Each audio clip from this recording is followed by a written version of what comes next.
پاکستان تحریک انصاف اور متحدہ اپوزیشن نے اعلان کر دیا ہے باقاعدہ طور پہ 8 فروری کے حوالے سے، اور اب تحریک تحفظ آئین پاکستان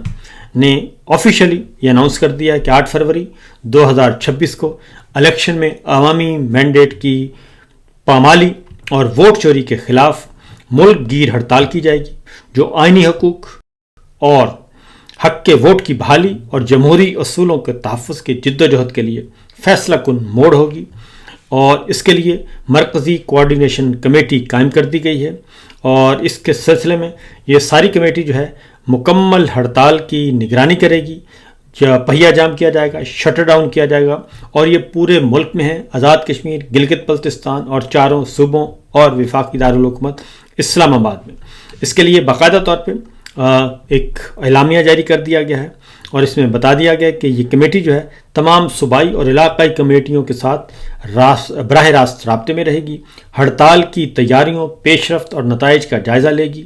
اور سینٹرل کوآرڈینیشن اور ایڈمن کمیٹی ملک بھر میں ہونے والی ہڑتال کی سرگرمیوں کی نگرانی اور ضروری رہنمائی فراہم کرے گی۔ اور اس کے لیے تحریک تحفظ آئین پاکستان ملک کے تمام شہروں، تنظیموں اور اداروں سے اپیل کرتی ہے کہ وہ اس تاریخی ہڑتال میں بڑھ چڑھ کر حصہ لیں اور آئین، جمہوریت اور انصاف کے تحفظ کا واضح پیغام دیں۔ یہ ہڑتال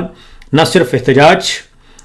کا اظہار ہوگی، بلکہ قومی یکجہتی اور قانون کی حکمرانی کے عزم کا بھی اظہار ہوگی، لہذا سب اس پرامن، منظم اور مؤثر احتجاج کے ذریعے اپنی آواز بلند کریں۔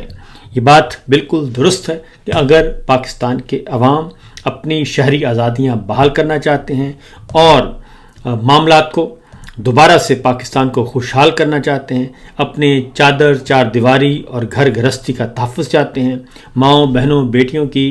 عزت کا تحفظ چاہتے ہیں، تو پھر انہیں ضرور اس تحریک کا حصہ بننا پڑے گا، گھروں سے نکلنا پڑے گا، احتجاج کرنا پڑے گا پرامن طریقے سے، نہ ڈنڈا، نہ جھنڈا، نہ پتھر، کچھ نہیں، خاموشی سے۔ 8 فروری کو آپ نے صرف ایک کام کرنا ہے کہ اپنی دکان بند کر دینی ہے، اپنا رکشہ نہیں چلانا، اپنی بس نہیں چلانی، اپنا ٹرک نہیں چلانا، اور یہ سب کچھ کرنا ہے۔ اور اس میں طلبہ کو آگے آنا پڑے گا، طلبہ بھی اس میں شریک ہوں، اور سب سے بڑھ کر یہ کہ عمران خان صاحب کو قید تنہائی میں رکھا ہوا ہے اور غیر انسانی سلوک کیا جا رہا ہے، ان کو، بشرا بی بی کو، پاکستان تحریک انصاف کے دیگر رہنماؤں کو، شاہ محمود قریشی کو، اور اعجاز چودھری صاحب کو، میاں محمود رشید کو، عمر سرفراز کو، ڈاکٹر یاسمین راشد کو، سب کو، اور پھر بے شمار ایسے لوگ ہیں جو کہ فوجی عدالتوں سے سزا کر کے ان کو جیلوں میں ڈالا ہوا ہے، اور جیلوں میں ڈال کے بھول گئے ہیں، ان کو رائٹ آف اپیل نہیں دیا جا رہا، رائٹ آف بیل نہیں دی جا رہی، ضمانت نہیں دی جا رہی۔ اور ہمارے سہراب برکت صاحب کو 70 دن ہونے والے ہیں، 50 دن سے اوپر ہو گئے ہیں، وہ موجود ہیں جی،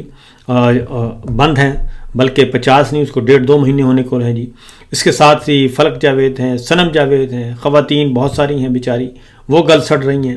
یہ صورتحال ہے، تو اس لیے 8 فروری کو اب تیاریاں کی جا رہی ہیں، اور پاکستان تحریک انصاف کا بھی امتحان ہے، اس کے ورکر کا اور اس کی تنظیم کا بھی یہ بہت بڑا امتحان ہے،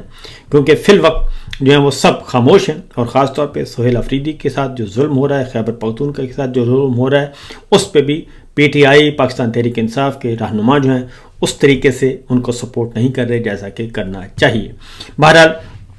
اگلی خبر آتے ہیں جی، پڑھتے ہیں، کیونکہ عمران خان کو اگر آپ نے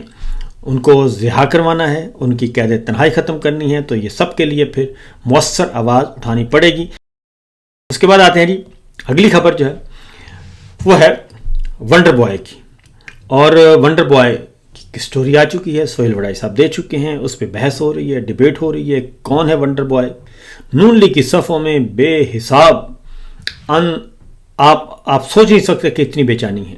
کیونکہ چچا بھتیجی جو ہیں ان کا، وہ کہتے ہیں کہ چچا بھتیجی کے جانے کا وقت ہوا چاہتا ہے، اور اسی لیے نواز شریف صاحب کو کل دوبارہ سے منظر عام پہ لایا گیا ہے، کیونکہ جب سے معاملہ خراب ہوا ہے، نوٹیفیکیشن کا معاملہ اٹک گیا تھا، اور جنرل عاصم منیر صاحب کو مطالبات کی ایک نئی فہرست پیش کی گئی تھی، اور گن پوائنٹ پہ انہیں مطالبات، انہوں نے کہا جی ہمارے پورے کریں، اور اس کے نتیجے میں پھر بڑی مطالبہ بنوایا گیا کہ آپ نے ISI کے سربراہ کو ہر صورت میں سزا دینی ہے، عمران خان کو ہر صورت میں سزا دینی ہے، اور آپ نے ہمارے جو مخالفین ہیں ہمیں جنہیں سزا سنائی ان سب ججوں کو بھی جیلوں میں ڈالیں، ان جرنیلوں کو بھی جیلوں میں ڈالیں، یہ سب کچھ کیا گیا۔ تو مطالبات تو جناب عاصم منیر صاحب نے مان لیے، نوٹیفیکیشن تو لے لیا، اور شہباز شریف صاحب سے بھی اور زرداری صاحب سے نوٹیفیکیشن تو لے لیا، لیکن دو مطالبات انہوں نے فوری طور پہ مان دی، ایک فیض حمید صاحب کو سزا سنا دی اور دوسرا عمران خان کو توشہ خانہ میں سزا سنا دی، بشرا بی بی کو بھی سزا سنا دی۔ یہ تو ہو گیا معاملہ ختم۔ اب اگلے مطالبات بھی آئے ہوئے ہیں، تو نواز شریف صاحب اس وقت موجود تھے اندر اپنے گھر میں، اور ملاقاتوں پہ پابندی تھی مبینہ طور پر، اور کل پھر ان کو لایا گیا ایئرپورٹ پہ، کوئی افتتاح کروایا اور ان کی دوبارہ سے تقریب رونمائی ہوئی ہے۔ تو یہ اس لیے کہ جیسے ہی ونڈر بوائے کی خبر آئی تو ویسے آ گئے۔ اب ونڈر بوائے سے ایک اور خوف بھی ہے، اور وہ یہ کہ اب کیا کہا جا رہا ہے، اب یہ کہا جا رہا ہے کہ جناب ہمارے برادر ابصار عالم صاحب ہیں، وہ بھی ان کے بہت قریبی ہیں، اور انہوں نے کہا ہے کہ فوج کی آستینوں میں بت ہیں، ان بتوں کو نکالیں ورنہ آپ کی محنت کا نتیجہ نہیں نکلے گا۔ فیلڈ مارشل صاحب، ہم انڈیپینڈنٹ لوگ ہیں۔ اب فیلڈ مارشل عاصم منیر صاحب کو فوج کے خلاف ہی کھڑا کیا جا رہا ہے کہ آپ فوج کے خلاف کھڑے ہو جائیں، اپنے ہی ادارے کے خلاف کھڑے ہو جائیں، بھئی وہ کتنا کہ کھڑے ہوں۔ تو یہ کر دیا گیا ہے، یہ ساری صورتحال اس وقت ہمارے سامنے ہے۔ تو کل مصدق ملک صاحب نے ایک انٹرویو دیا، اور انٹرویو بہت ہی پیارے دوست ہیں خرم شہزاد آئی تھنک، تو ان کو دیا انٹرویو، اور اس میں انہوں نے پوچھ لیا جی کہ ونڈر بوائے کا کیا چکر ہے، تو انہوں نے کہا کہ کون سا ونڈر بوائے، آپ بتائیں کون سا ونڈر بوائے، کون ہوتا ہے ونڈر بوائے، کہاں سے لائیں ہم ونڈر بوائے،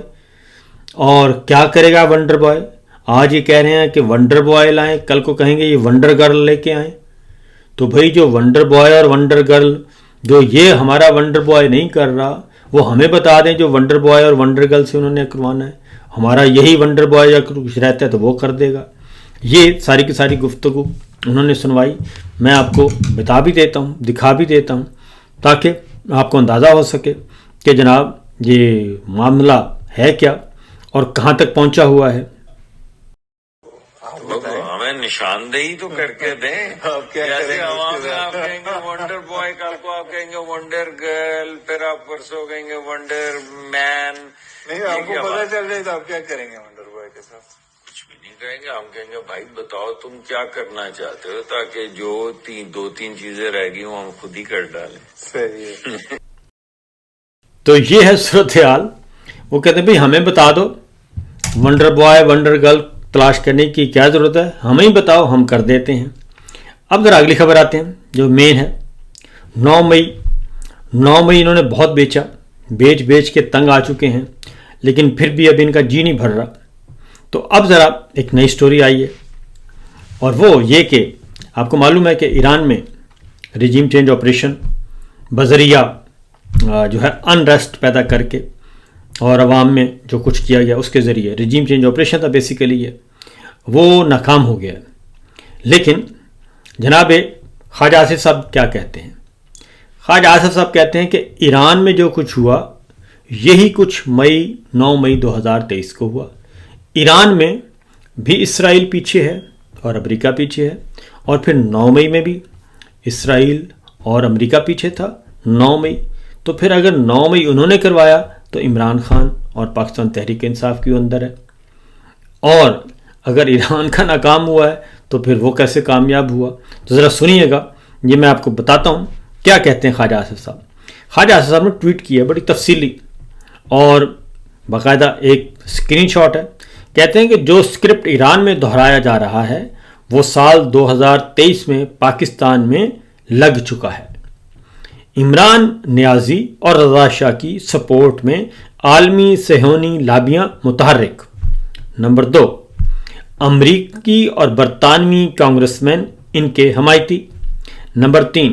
دونوں کی اسرائیل نے باقاعدہ حمایت کی۔ عمران نیازی کی حکومت جانے کے بعد اسرائیل پہلی مرتبہ انسانی حقوق کے بہانے بنا کر پاکستان کے خلاف اقوام متحدہ میں بولا. اور اس کے بعد ہے جی رضا شاہ پہلوی، رضا شاہ کا داماد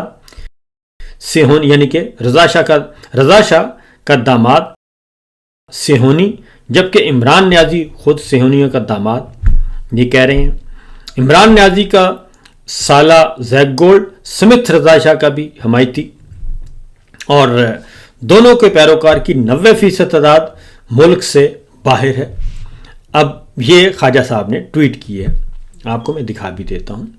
اس کے بعد وہ کہتے ہیں کہ عمران خان کی سیاسی پرورش کرنے اور اس کے اقتدار میں لانے والے اور آج اس پاکستان کو گالیاں نکالنے والوں کو پناہ مہیا کرنے والے سب چاہیں گے یہ مملکت خداداد ان کی تابع ہو جائے. اس کے بعد پھر آ گیا جی 9 مئی. کہتے ہیں 9 مئی کو فوجی تنصیبات پر حملہ انہی مقاصد کے حصول کی کوشش تھی. اور فرق دیکھیں، وہ کہتے ہیں کہ عمران خان کے دور میں ہندوستان پر حملہ ہوا تو جناب ابھی نندن کو واپس کر دیا. تو ابھی نندن کو واپس عمران خان نے نہیں کیا تھا، وہ تو جنرل باجوہ کو فون آیا تھا امریکی وزیر خارجہ کا، اور امریکی وزیر خارجہ جان پومپیو اپنی کتاب میں لکھ چکے ہیں کہ جب یہ ہوا تو اس کے بعد میں نے فوراً آرمی چیف سے بات کی اور ان کو کہا کہ اس کو ذرا ایسکلیٹ نہ ہونے دیں، ذرا کم کرنے دیں، تو آپ ابھی نندن کو واپس کر دیں. کیونکہ طے تو یہ ہوا تھا، کوئی نہ کوئی تھا سسٹم میں بیٹھا جس نے یہ یقین دہانی کروائی تھی امریکہ کو بھی اور نریندر مودی کو بھی کہ آپ آ جائیں، کوئی 2-4 کام کر کے چلے جائیں اور ہم جوابی کارروائی نہیں کریں گے. بالا کوٹ انہوں نے کر دیا کیونکہ نریندر مودی نے الیکشن جیتنا تھا، اور اسی لیے کیونکہ ہم تو اس پروگرام پورے کرتے رہے ہیں، دا رپورٹرز میں ہم بیٹھے، ہم دیکھتے تھے کہ دلی اور واشنگٹن اور دلی کا وزارت خارجہ اور ادھر سے اسٹیٹ ڈپارٹمنٹ اور امریکی محکمہ خارجہ ایک ہی اسٹیٹمنٹ آتی تھی دونوں کی، دونوں مل کر کھیل رہے تھے. اور جان پومپیو امریکی وزیر خارجہ کے ساتھ رابطے میں کون تھا؟ جناب جنرل باجوہ صاحب رابطے میں تھے، کئی گھنٹوں بات کرتے تھے. تو یہ سب کچھ ہو رہا تھا. تو جب ہو گیا 27 فروری اور جب یہ ساری کارروائی کر ڈالی اور ابھی نندن پکڑے گئے تو یہ ایک خبر تھی بھارت کے لیے بھی کہ یہ کیا ہو گیا. نہ صرف 2 طیارے گر گئے، ایک ہیلی کاپٹر ان کا مقبوضہ کشمیر میں گر گیا، یہ سب کچھ ہو گیا. اور اتنا کچھ ہونے کے بعد یہ پھر ابھی نندن کو انہوں نے واپس کیا. اگر آپ عمران خان صاحب کی تقریر سنیں تو وہ تقریر کے بیٹھ گئے تھے، پھر درمیان میں سے آپ جب بیٹھے تو پھر چٹ آئی، تو پھر انہوں نے کہا ابھی نندن کا اعلان کیا. تو ویسے بھی اگر اس دن کے حالات دیکھتے ہیں تو ایاز صادق صاحب، خواجہ آصف صاحب کو اپنے ایاز صادق صاحب سے پوچھ لینا چاہیے